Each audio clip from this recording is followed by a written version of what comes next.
Hello again. It's a Saturday night and I've been listening to some tunes.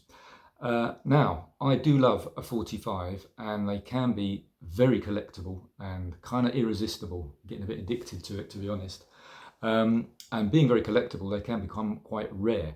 So I've got some rare-ish ones. Maybe they're not rare, but they're certainly sought after.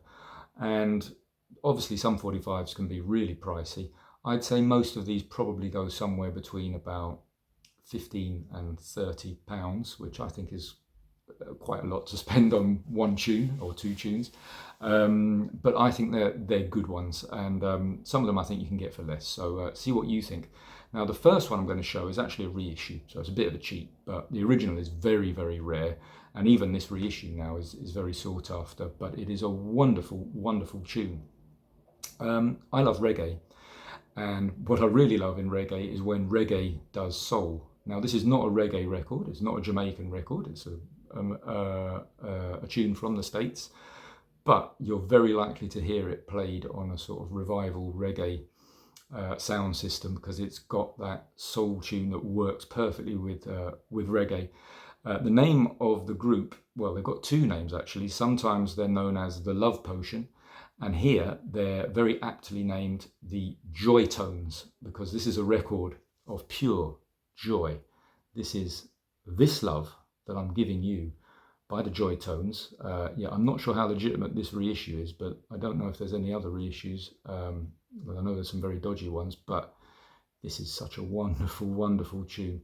I think it sounds nicer if you speed it up just a tiny bit as well. It just gives it a bit extra kick, but what a tune. I love it.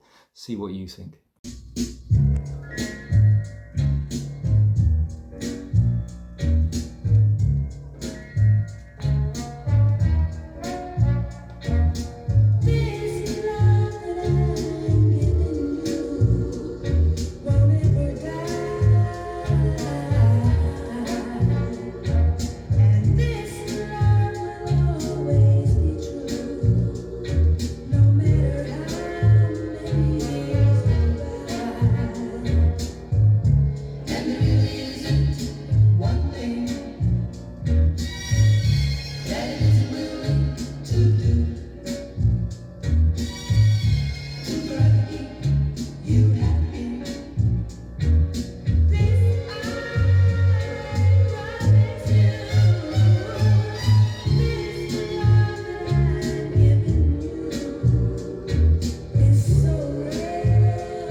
Moving next to High Records from Memphis, very famous as the home of Al Green and its very distinctive sound. So if Al Green was the king of High Records, then I think the queen was definitely Ann Peebles. Did some great records with High. I'm Gonna Tear Your Playhouse Down. Jealousy, that was her, I think, as well. But moving into the 80s, not so much with the high sound, that distinctive sound, a slightly more 80s sound, but sounding absolutely fantastic. She did this with a bit of help from Donald Bryant. This is Ann Peebles, and it's not actually waiting, it's Mon Bel Amour. A real rare groove classic, this one, very sought after, really good groove, absolutely killer record. I really love this.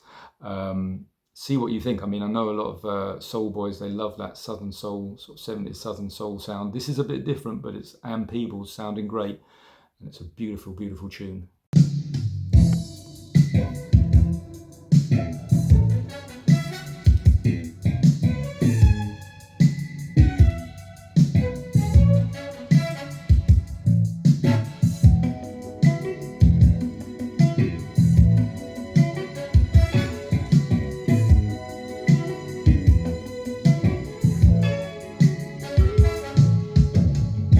I love it when I go to nature's night.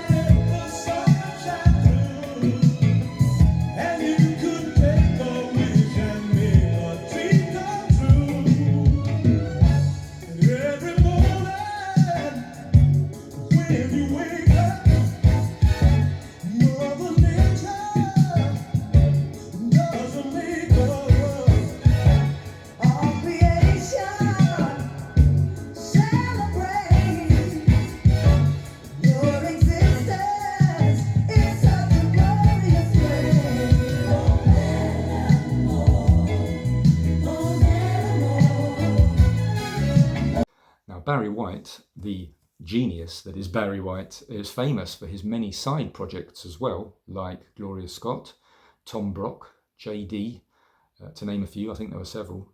Quite often they were friends of his and he did an album with them and they get a bit of cash that way. Not so much perhaps is known about this one, and I believe this group only released this 145 on the Mo Soul record, but it is produced by Barry White, arranged by Barry White and Gene Page. This is the group Smoke and the song No Love.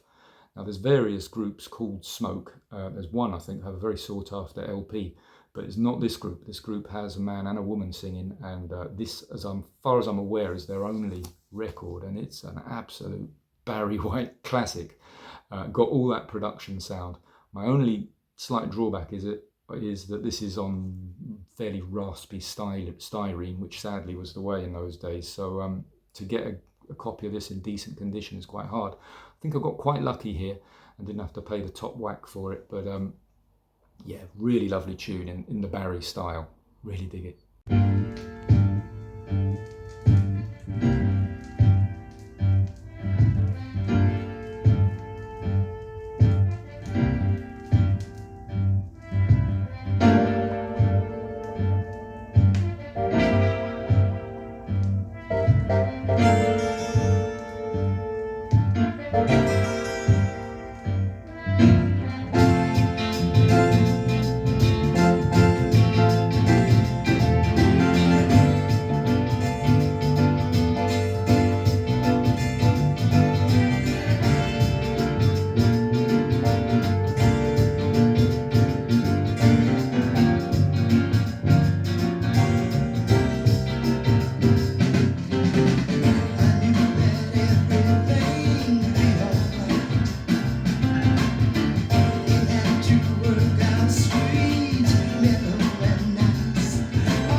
Now here's another 80s tune by a singer called Cheryl Hunter on the Budweiser label.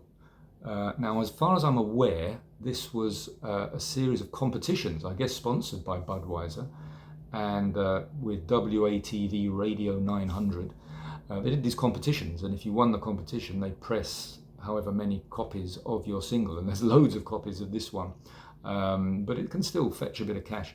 Unfortunately, this copy is really crackly, so it doesn't sound great. I don't play it that often, but it's a nice little tune. This quite 80s, obviously, but good bit of bass to it and some nice synthy noises.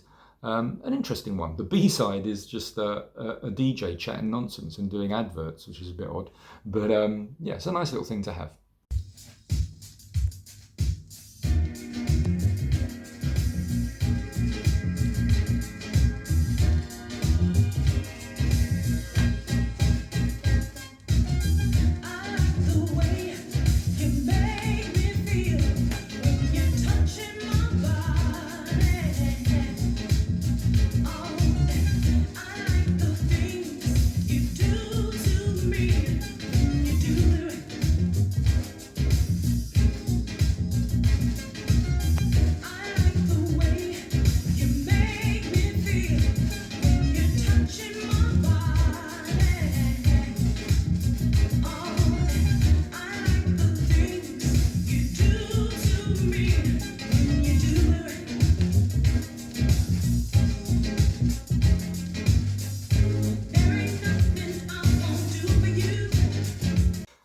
Finally, I do love a star sign record. Now, I've always found that when you're looking through old soul LPs, particularly from the 70s, if you find the names of the group members on the record sleeve and they've put their star sign next to it, it tends to be quite a good record.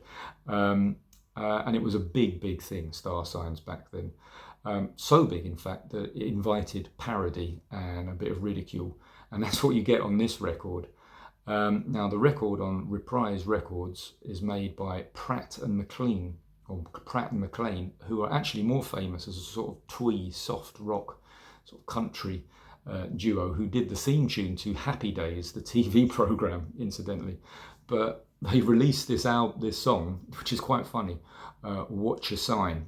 Very, very groovy, very, very funky, sort of pop disco, but really, really love it. Really amusing lyrics, sort of sending up the whole nonsense of star signs. And it's a nice little thing to have. I've seen people selling this for like 30 quid. I wouldn't pay 30 quid for it. It's a fun record, but it doesn't really need big money, I don't think. And I don't think it's that rare or hard to find, really. But when you see it, it's nice. And I managed to get this for a decent price, so I was really chuffed. Yeah, good bit of fun nonsense, but why not? I love that kind of thing. Anyway, there's 5 rare-ish 45s and very collectible in their own way, all of them. Hope you enjoyed that. Hope everybody's doing well. Till the next time, all the best.